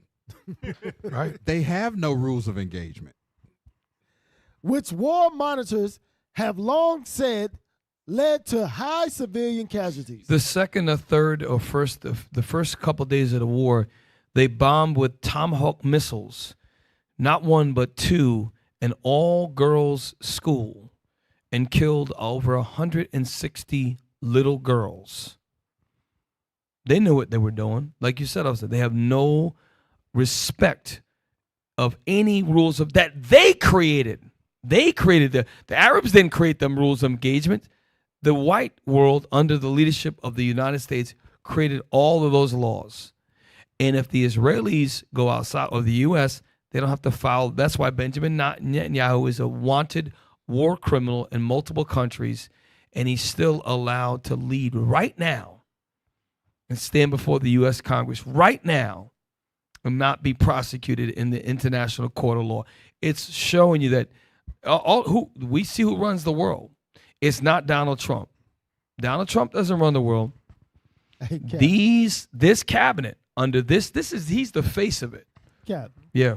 Now you saying that you could be considered anti-Semitic because though they own Hollywood and the Diamond District and all the media throughout the U.S., I mean, you calling him and saying that he's running the world, man, you might want to watch your back, huh? Well, here's the thing. When you really think about it, if that was the case, right? If that was the case, right? Why wouldn't Donald Trump? All they have to do is say one thing. We're not sending any more billions of dollars in aid for economic aid or military aid. You turn the faucet off, it all stops. You have a lot of political commentators saying that. You've got certain member of Congress is standing up. But why? Because unless you control the House, the Congress, and the executive branch, you're not going to pass everything all the way through. If Donald Trump and J.D. Vance, who are the executive branch, ever try to stop funding for Israel, both the Senate, the House of Representatives, everything, all layers of government would shut it down instantly. Mm-hmm. AIPAC and other organizations control Congress. Why? Because they funded them. And that's not being anti-Semitic. That's being truthful. Hey, Cap. That's being truthful. To go back to your point that you made earlier about John F. Kennedy. He cut off all funding to Israel in 1962. 1963, he was shot to death, supposedly by Lee Harvey Oswald, and it was covered up by Jack Ruby, who is Jacob Rubenstein by birth, Jewish. Bring it out. So it shows you right there. And when Lyndon B. Johnson got in office, the first thing he did was start giving funding to Israel and gave Israel their first U.S.-made military weapons. Wow. So the reason Donald Trump isn't going to cut Israel off or say no is he knows he's going to get put to death if he does. And that's exactly what is going to happen. And if you see, like, even his demeanor, right? Trump is a businessman, right? He had the show. What was the show he fired people all the time? The Apprentice. Donald Trump, I don't know if you remember, we played it one time on this show. It was so funny. He walks into this room. It was like, I forget, it was a bunch of NATO leaders. Trump stands in front of him, fixes the lapel, and moves him out the way. He shakes, even with President, Xi, he pulls him in to show his, because Trump's a tall guy, he's a big guy. He shows his dominance. He is bowing to these Israelis, pulling out the chair for Benjamin Netanyahu. His disposition is not one of power. Even in his facial features, he doesn't sound strong like he does with everything. He is under subjection to all of the government. And understand that all the funding is not in millions. It's billions and billions of dollars over the collective years that they put in to the Congress, the House of Representatives, the Senate, all of the President Trump. How you think he got out of all that? Number one, here's the thing. All of the ish that came up with Trump, all of it was set up, in my opinion, by the Israelis, Mossad, the CIA, working all together to paint him and put him in these court situations, only to say, okay, and I know what happened behind the scenes. How can you beat all those charges? You beat all those charges, and then you get off and you become president. Hundreds and hundreds of millions of dollars to your campaign. Of course he can't. Remember what he ran? He ran on MAGA, make America great again. First thing I'm gonna do, I'm gonna stop the war. I'm gonna stop the war in Ukraine. One day it stopped. He kept saying, I don't know if you remember that. One day, and then he also said that he would stop the war between Israel and Hamas. He said he would stop that on day one. All of it was a doggone smokescreen. Get me that. Okay, we're gonna run out of time. Let's get to Scott Ritter. This is pretty good. Scott Ritter, which is number. Did I not give it to you? Damn, I don't. Number 14 or 15. 13. It's one timestamp. It's kind of long. So this is what Scott Ritter talks about, the MOU, the Memorandum of Understanding, and he's talking about it with Judge Napoleon. Watch this. This is he hits it right on the head. Over to Iran and the Memorandum of Understanding. Is Israel turning on its last and best ally? Turning on the United States? Yes. The United States has never been their ally. Israel's never viewed the United States as an ally. Israel has been United States is the number one espionage target of Israel and has been for decades. The Israelis view the United States as a way that a parasite views a host. You need to keep the host alive. You need to keep the host strong as long as necessary while you suck the life out of the host. But that's all Israel has been doing to the United States. And until the American people recognize that, we're going to be in a lot of trouble. Hopefully people are seeing it now, where Israel has no desire for peace. Israel simply wants to, pursue conflict against Hezbollah, against Iran. It's not in the United States' interest to do so. And unless you're one of those people that are willing to subordinate American national security interests to the state of Israel, you have to understand how insulting it is for Israel. This is why strong, well, I'll say moral men, not God's laws, but the logistics of smart military movement, you got to get rid of the guy like Donahue, a 4-star general, Delta Force commander. You got to get rid of guys. You can't have a guy like Scott Ritter, Marine Corps officer, who also was the chief weapons inspector during Iraq. Who better than him to know what's going on? They'll never put a guy like this around them because he's going to speak up, and he can't have that. Trump can't have that. Why? Because Trump knows at the end of the day, he has to follow the Israeli plan for what they're going to do. They are controlled. They are controlled, the United States government, from all these presidential administrations dating back to the 1940s, have been in control of the United States government. How can a foreign national country, a foreign country that's in the Middle East called Israel, arrange the assassination of a U.S. president if they're not controlling everything that goes on inside the government? You got to really think about this. And here's the thing. There's a lot of people that's talking about, you're conspiracy theorists. Well, in 1967, the U.S. Liberty was attacked by torpedoes from the Israeli army. And when they tried to bring firefighters on the deck and lifeboats to get off, they opened up machine gun fire on them. This is the type of character, and it's all covered up. All covered up. Play on. Insist that the United States continue to back them in these wars that they cannot win without the United States. That's the other thing, too. I mean, if Israel had the ability to defeat Hezbollah on its own, then do it. Do it. But they can't. They need us because they're getting their butts kicked right now. They're literally getting slaughtered by Hezbollah. I thought Hezbollah was... He's the second person. Hezbollah is wiping the floor with the IDF. Now, keep this in mind. So how do you defeat Hezbollah? Something's got to happen for the U.S. to get involved to continue to support them. Something's going to happen with Hezbollah. Watch what's going to happen. Something's going to happen, meaning there's going to be a false flag. Something's going to get attacked. A U.S. base is going to get attacked, and they're going to blame Hezbollah. Watch. It has to happen. The Israelis are not going to get defeated right now. Even though it may look like it, and you have a former Marine officer, you have another guy who is an expert MI6 say the same thing. It doesn't matter what they say. Play on. Everybody said, no, they weren't beat. And Israel can't beat the Iranians. The Iranians proved that point.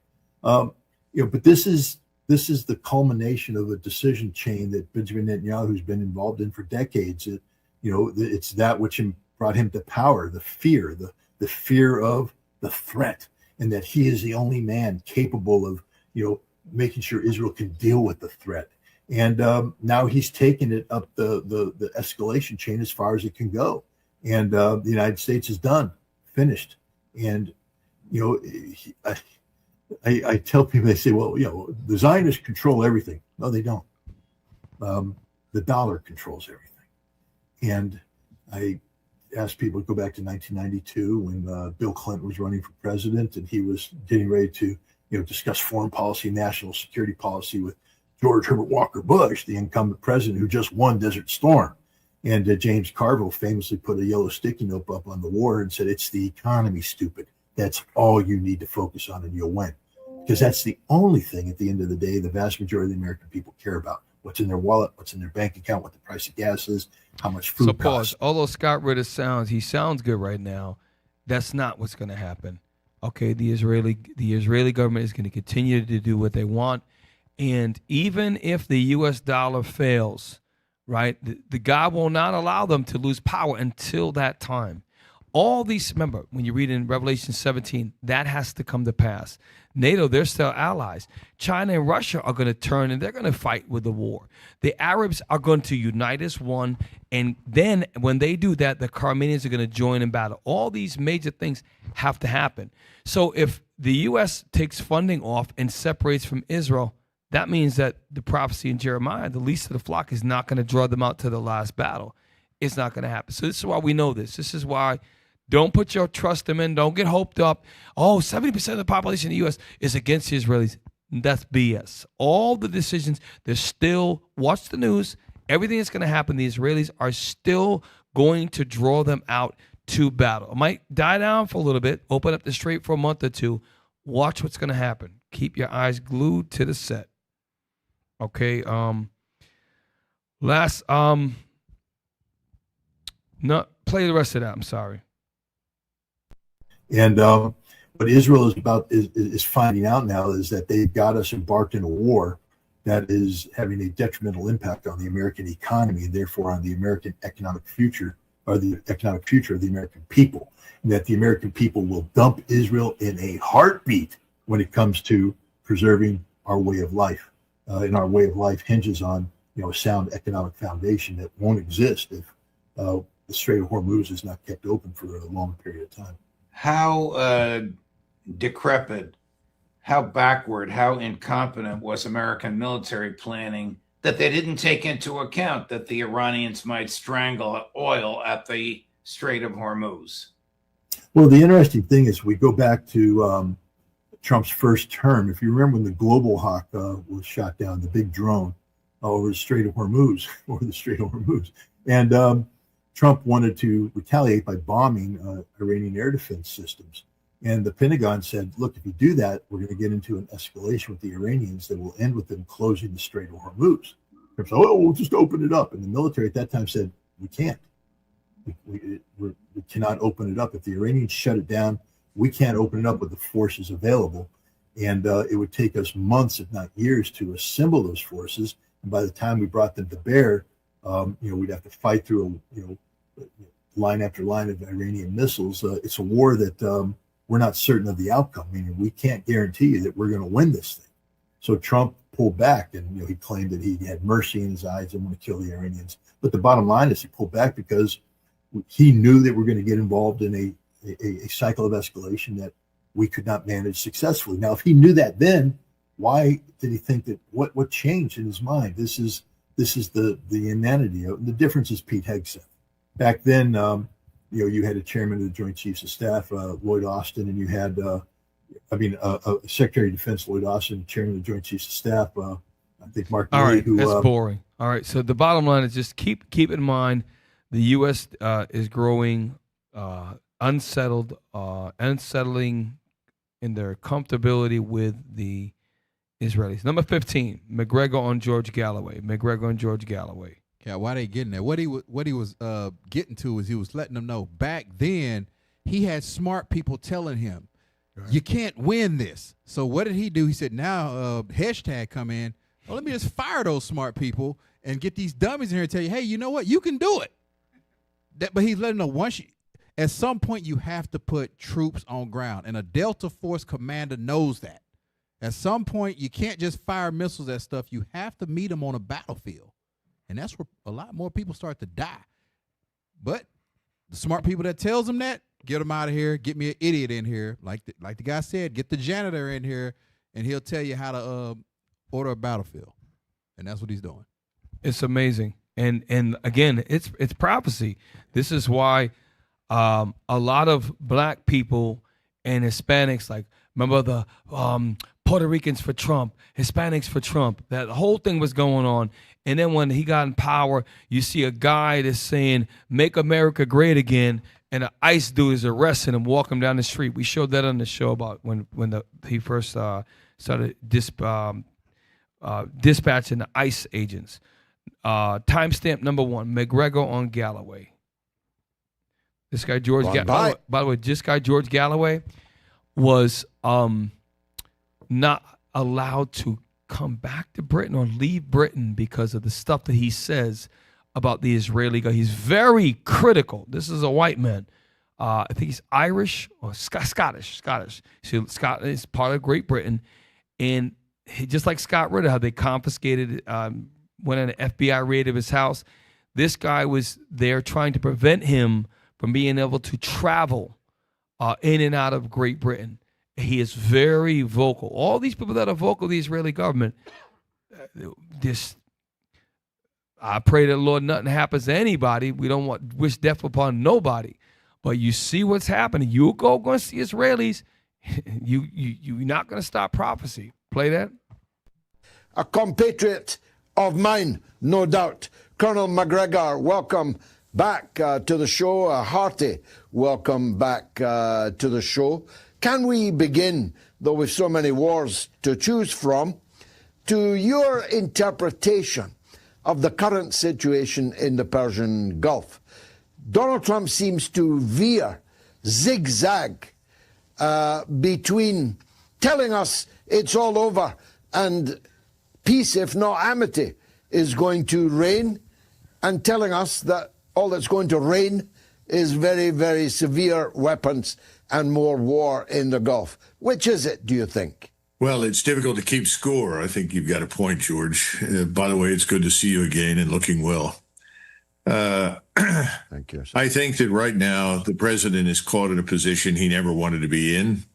I can tell you from my limited exposure to him in the first term that war with Iran is something he wanted to avoid. So He pause real absolutely quick. did So not. Michael brought up earlier, one of those smart guys was this guy. He was an active duty colonel, and he was an advisor in the Trump cabinet. So here's the thing. If Donald Trump is a smart businessman, which he was, right? He obviously won the vote the first time around. He was smart enough to know, I got this guy. So now he avoided war back then, right? Because he must have listened to one of the top chief of staff or generals that said, listen, this scale, if we go to Iran is going to shoot ballistic missiles, we're going to lose 10,000 soldiers a year. It's not worth it. It's not worth it for one drone. Don't do it. He was one of the guys that was in his corner, and he was really bigging up Trump about getting back in and his hopes and prayer for Trump to save America and get us out of these wars. He was staunchly, him and Scott Ritter were staunchly advocating Trump's purpose and what he would do for America. Now, keep that in mind. He was an advisor for Donald Trump. Play on. To be drawn into it. And ultimately, when he had his first sort of brush with it after the 12-day war, where Israel was suffering very badly under missile attack by Iran, he launched these B-2s and then announced to everybody in the world that the war was over. And I think he genuinely wanted it to be over, George. But then after multiple visits from Mr. Netanyahu, and I think from his campaign donors, who were ultimately That's the whole point. The way the Most High has it set up. Let's again, I got to go back to how could a country of, let's say, arguably 9 million people control a country of 1/3 of a billion with the most powerful military in the earth? It doesn't make sense at all. It's completely illogical and irrational. And yet what he just said is spot on. They control everything. Play on. For his position in the White House, he was dragged into the war. The Israelis launched it, and then he was obligated to follow suit. We have lost the war, George, militarily. This is a war that militarily we cannot win. We don't have the right weapons for it. We're not organized to do it. We're confronting a fundamentally new way of war that Iran has mastered. And this has been a serious strategic setback for the United States from that standpoint, because a lot of people are now aware of the limitations on American military power that previously they were unaware of. And what a lot of people don't understand is Iran is not the same as fighting in Iraq and Afghanistan. Right. He's let you know, they left a lot of equipment in Afghanistan, Iraq when they ripped up out of there. They're not set up to fight Iran. That's what the colonel's pretty much saying. They were in those campaigns for a prolonged period of time. They're not designed to fight Iran right now. Hey, type in map of topography map of Iran. TOP topography map. And we brought out before Professor Chi, this guy. They can't stand this guy. It's a video game analysis. He treats it like a game, and he makes predictions based upon game theory, and all of them come true. So he shows you that when you look at the bottom of the Persian Gulf, to include Kuwait, Saudi Arabia, United Arab Emirates, that all is desert. Okay, so it's a little easier to fight. And I know it's hot, but when you look at it, look at that. Let's look at the one, the brown one, top row. Yes, that one. So those little they look different. Look at the mountain ranges. Look at how tough it would be to breach that. This is why and here's the thing. If you think that Iran did not get help from China and Russia to get the machinery to dig those deep doggone tunnel systems, you have to have 1 million of those bombs to break upon those mountains. That's why when Trump declared victory, remember after he bombed, they said we destroyed all their undergrounds. They knocked down a couple small mountains, and that's it. Hey, Kev, look at that. That's worse than Afghanistan. It is worse, yes. Here's the thing. And these guys on the stage, Micah and these guys are in these countries. I was never there, but I can only imagine. But look at Iran. Nobody has been able to conquer Iran. They have, look at it. Look at the Strait of Hormuz. The other side is the United Arab Emirates, right? The same map right there. Look at the point of Hormuz. It's mostly desert, right? Look at the point. If you look at the strategic position of Iran, you're already higher up. You have tactical supremacy. You cannot take take the high ground, get up to the high ground. Yep. These people don't understand. And God, let's think about it. How you think these Arabs actually think about Iran? They might have had beef before. Remember the Iraq-Iran war? All these Arabs, by the way, Iran is predominantly a Muslim or Islamic nation, right? All that region, even if they're different races, they might have some Arabs in Iran, but most of them, they're the Armenians, right? They're looking like, damn, we might have had beef before, but this is the only country that's strong enough and actually is standing up for our Arab men and women and children in Lebanon. And they were standing up for the people of Gaza. Nobody else was doing that. God is using, when God created Iran, he created it thousands and thousands of years ago. He created it for this time. Because that right there is going to be, this is one of the keys. This whole thing with the Strait of Hormuz, these people are going to unite all the Arabs. Just look at it. Look at all around you. Look. It is so unique. God created that. So I'm going to use this in a time. And he said in Isaiah, he said, declaring the end from the beginning. Hey, Kev. Yes. If you look at it, that one in the middle, it kind of looks like Pumbaa from the Lion King.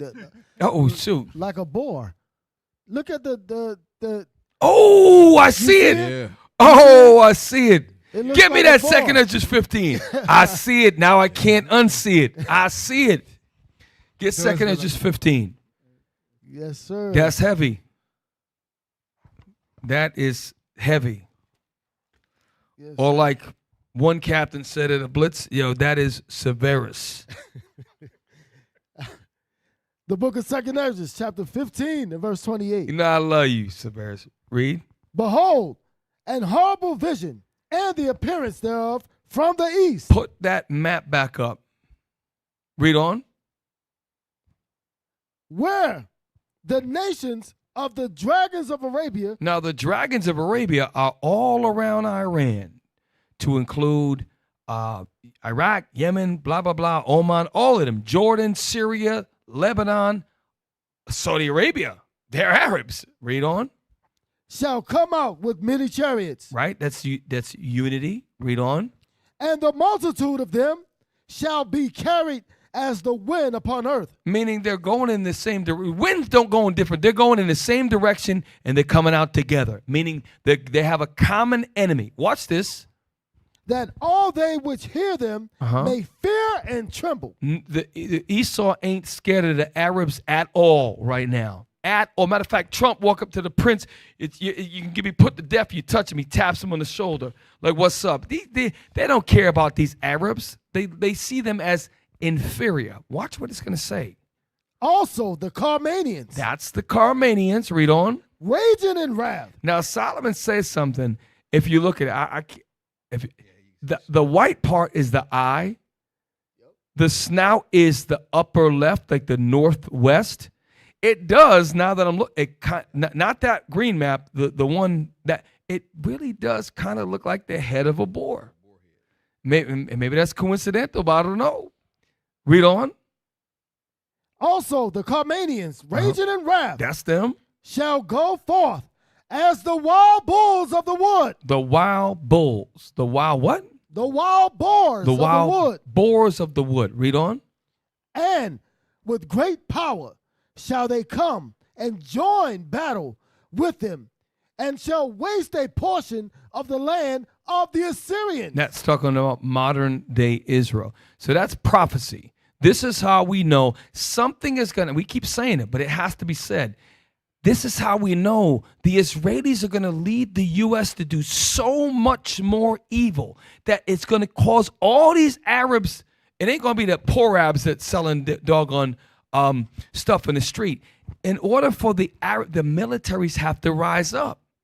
The Arab militaries have to rise up. Something is going to happen. This is why we're getting ready to close out. Everything you see right now about 70% of America is disapproving of Israel. None of that means nothing. They're going to fire all these major 4-star generals, these admirals, these colonels, all these people that are telling the U.S. what should happen, just like the ancient Egyptian advisors that must have told Pharaoh, you remember when the lice came up? Remember how you were telling me you got bit? You remember how that they killed all of our firstborn? You remember the frogs came up? Okay, well, guess what? You let them go. Why go after them? Silence! And if let's say they try to challenge him, he would have told it, take him out. Move this guy out the way. Trump's doing the same thing. Trump's firing the best of when it comes to the white of America, right? You get all gung-ho, that's their military, right? We're the best in their military because we're the best on the earth. You have the elite guy, white guy, that makes it through the toughest training, gets all the accolades, jumping, like Officer, all the things Officer Mike has said, and he operates the best, and he's said to be the best of his generation. Why in the hell would you ever try to force this guy out? Because God is controlling all these spirits. Understand that, brothers. Bring it out. Hey, can I get a script real quick? Absolutely. Proverbs 21:1. All right. I'm just basing this off of, what you have been saying in regards of how the Most High is controlling everything. He's hardening Netanyahu's heart to go against the U.S. and anything that they say. Trump is making moves within his cabinet and everything. Could you read that for me, please? The book of Proverbs, chapter 21 and verse 1. Come on. The king's heart is in the hand of the Lord. The king's heart is in the hand of the Lord. What's going to happen? Read. As the rivers of water, he turneth it whatsoever he will. God is turning it any way that he wants to. Mm-hmm. He's hardening his heart. He's making him do all these different things because, hey, all of these prophecies have to come to pass. Was that it on that? Yes, sir. Thank you, sir. All praise. We get ready to close out soon. Get number 12. I don't think we went 12 yet. I don't think we did 12 yet. It's an article about Rubio meeting with the Gulf leaders. Why do I say this? Because right now the players that play with the United States in their game of control, you have the Saudi princes, the Kuwaiti princes, the United Arab Emirates businessmen, all these around the GCC countries. Are we at more McGregor? I'm sorry. Let's play more of McGregor. I'm sorry. Let it play. We have this thing they call a memorandum of understanding, which is not terribly popular because it essentially codifies the loss that we have sustained. I don't think you're going to get an agreement, ultimately. I think it's an impossibility because the Israelis are not going to allow it to happen. And they're not going to allow it to happen because they are now in a fight for their very existence. This is an existential threat to Israel if it is ultimately approved in any form. And they want to make sure that we never disengage and that we stay engaged in a perpetual conflict, because that's what they must have if they are to have not only their greater Israel project at this point, but to actually survive. But outcome, neither war nor peace, just a continuation with all of its problems of what we have now. Well, the problem with that particular outlook is the destructive impact on the global economy. We're dealing now with not just not supply demand destruction. We have supply chain destruction. We have supply chain problems. We have weaponized checkpoints, higher food and fuel inflation, slower growth. And the president himself stated it very clearly when he was in Versailles. He said, we're on the road to a global depression. He's correct. The longer this lasts, the worse this gets, because we're looking at losses and shortages across a wide range of petroleum products. And these losses are not going to be made good quickly. Let's say that you're successful in loading up 1,000 ships with oil and sending them out. Well, it takes time for them to reach their destination. They'll be offloaded, and then they've got to return. None of it's happening quickly. Right now, there's a trickle moving through the Gulf, and that's for good reason. Nobody trusts the circumstances. No one is sure of what's going to happen. So I would say, no, that's unacceptable. And I think the only solution for us to really end this war and get out of it, which is what President Trump wants, and I think most Americans do, is to disengage militarily, pull out, get out of the area. Because as long as we are in the region in any way, shape, or form, we are at risk of being drawn back into the conflict. And the second time around, it could be much, much worse than it was the first time around.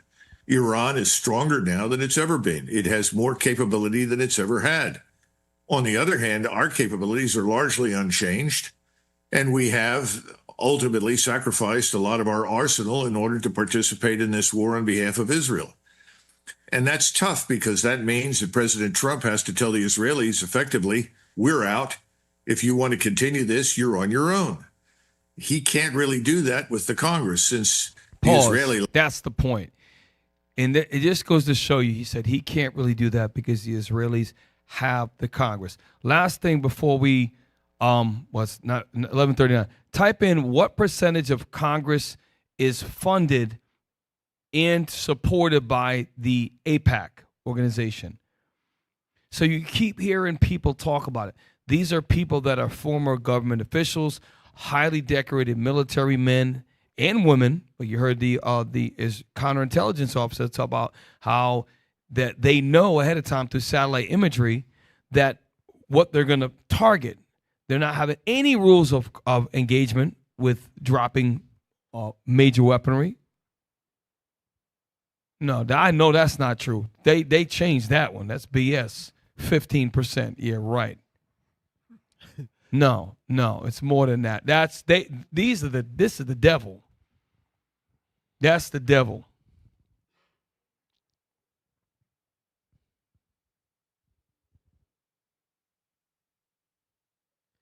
And that's wrong too. 80%. That's wrong. It's higher than that. But let's just read that.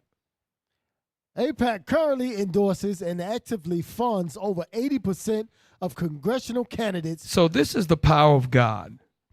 Let's just imagine. I want to use Pakistan. It's the first country that came to my mind.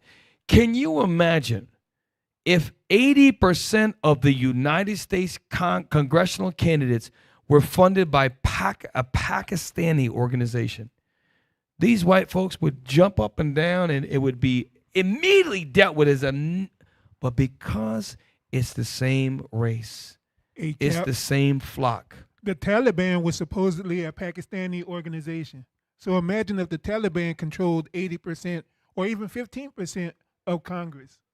Like you said, it wouldn't happen. It's the same flock. It's the same race, the same flock of sheep. Okay? That's their race. Read.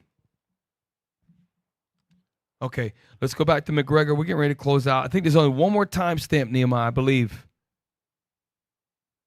Go ahead and read it.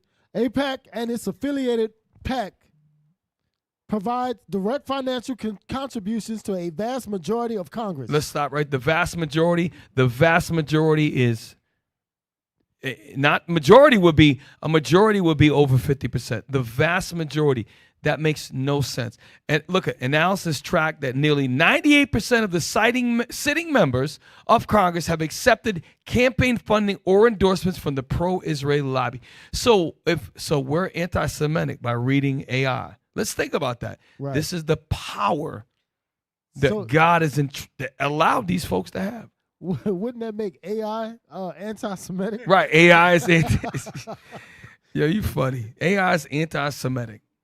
Hey, ask AI, can AI be anti-Semitic? That's a good question. Think about that. Is it possible if AI spits facts that goes against, can it be anti-Semitic? Also, who owns AI? Amalek. Wow. Hey. Any more on McGregor before we close out? Last time stamp. We almost on time. Play that. Teenage children, Colonel, there is a point at which you can no longer necessarily instruct your teenage son what he needs to do. And if he said, no, Father, I'm not going to do it, you really don't have much that you can do about that. Well, the risk for the Israelis, as well as for us here in the United States, is the following. If President Trump simply wallows in the middle, in other words, he sits on the fence, he doesn't really take decisive action one way or the other, which, of course, is what we've done in Ukraine. Let's be clear, Ukraine is very much in the same category right now for us. He wants out of that. He wants out of the war in the Middle East, but he's unwilling to take or afraid to take the action necessary. So what does it mean? Well, it chokes off hundreds of millions of people from liquefied natural gas around the world, residential heating, cooking, and industrial manufacturing. It blocks the export of roughly 30% of the global supply of ammonia-based nitrogen fertilizer, halts the production of 30% of the world's helium, which are used, as you know, in semiconductors, medical imaging devices. Here at home, it means that inflation is unchecked. Here at home, it means the bond market will eventually collapse, just as the gilt market is going to collapse where you are. When that happens, and I think we're coming to that probably in the fall at the latest, could happen before the end of the summer, people will start talking about removing President Trump. If I may, I posted a picture real quick. I'm gonna show you a quick visual of what he just said. Pretend the Israelis is the saw, and America is a snake. Could you put the picture up, please? There you go, right there. Damn. Right. That's America. Hey, the saw is bad for the snake. Yep. But the snake is not. He can't let it go. I can't let it go. It's gonna destroy the snake, but he's just gonna keep wrapping tighter. That's a real picture right there. Yeah. Wow. Hey, also, Cap, one of the things that the guy said, he mentioned that he gave the analogy as the U.S. being the father and Israel being the son, but being a rebellious son and not, being doing what is being told. So that also kind of refers back to Jeremiah that talk about the lease of the flock. Yes, sir. Yes. So hey, that was heavy. I was like, wow.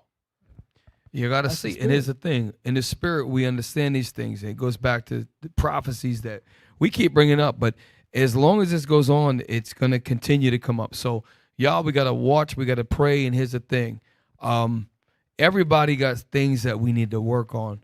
All right? Everybody got character flaws. We have sins that we battle, demons that we battle.